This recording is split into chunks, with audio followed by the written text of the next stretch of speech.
All right, hello.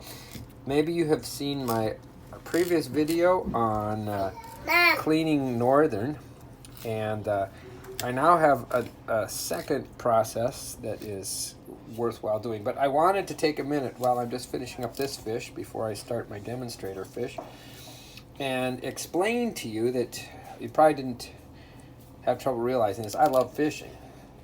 And one of the keys, if you are a fisherman and love fishing, is you need to make sure that your fishing is providing something of value to the rest of the family.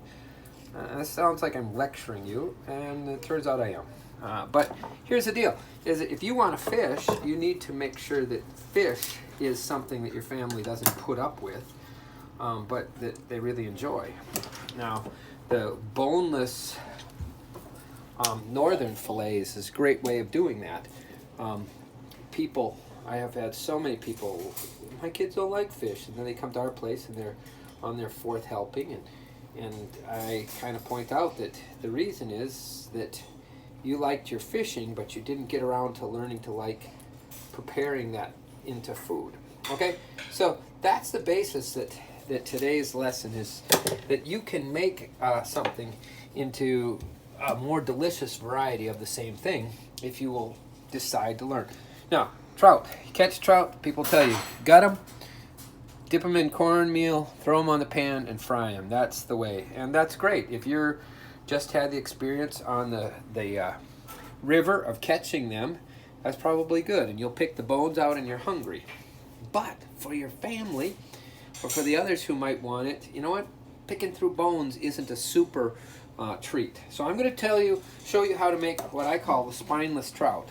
I have filleted these trout, and I have filleted the bones and rib cage out. So this is all flesh. Now it gives you an option of frying it this way, frying it that way, wrapping it and grilling it, keeping the trout flavor that comes from the oils in the head and in the skin, keeping that, but making sure that you have something that non-fishermen will like. So that's what we're going to do today. Again, muscle memory is part of making sure you do the same thing every time. So just like the northern, I'm going to face the head this direction, the spine up towards me, and I'm going to fillet first down this side of the fish, okay?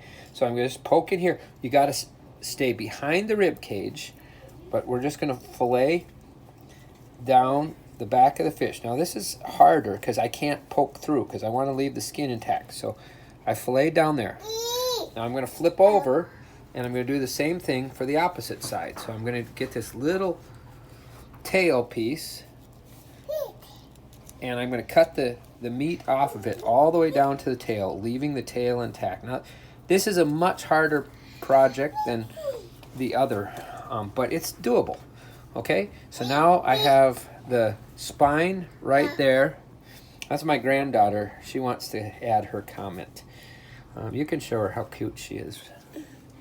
Oh, where'd you go? See there? Okay.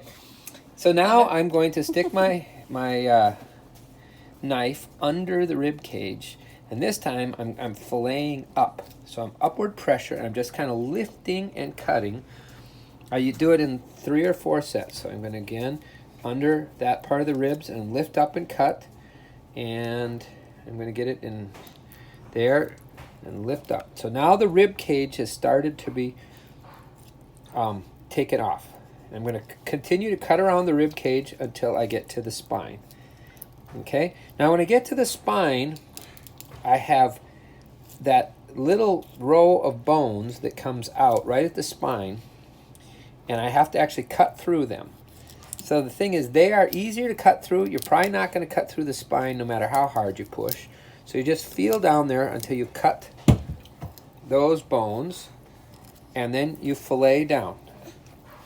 So if you look at what I have so far, is I filleted around the rib cage and up to the spine, all along. Now I'm going to flip the fish over, and once again, use my knife to lift under the rib cage and just push through and fillet up. And by lifting and cutting, there we are. I have the rib cage lifted. Oops, I missed a little piece there. And then you flip your knife over and you fillet in over the rib cage to the spine. Same as we did on the other side. All right, and then we're going to cut through that one little bone. I'll show you what we're going to do with that bone later. Bones are a problem mostly because of their length. You could chew through the bone, but if it tickles both sides of your throat, I'm flipping over here to cut the last little bit, and I'm just working down the spine, okay? Bones are a problem when they're long. It triggers something very visceral in you when something tickles both sides of your throat at once. And then that's a choking sensation that can be serious. Okay, now I have an old pair of scissors, and I cut the spine here, and I lift the spine and the rib cage out. Maybe need to cut just a little bit more so that I have my spine and my rib cage, and then I clip it once more right up by the head, and I have my nearly boneless.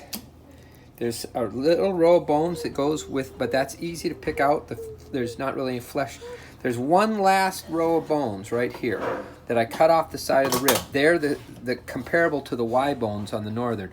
But here, I'm going to cut the top 1/8 inch of those off with just like a haircut. I'm just going to reach through here and clip those, because like I was saying, your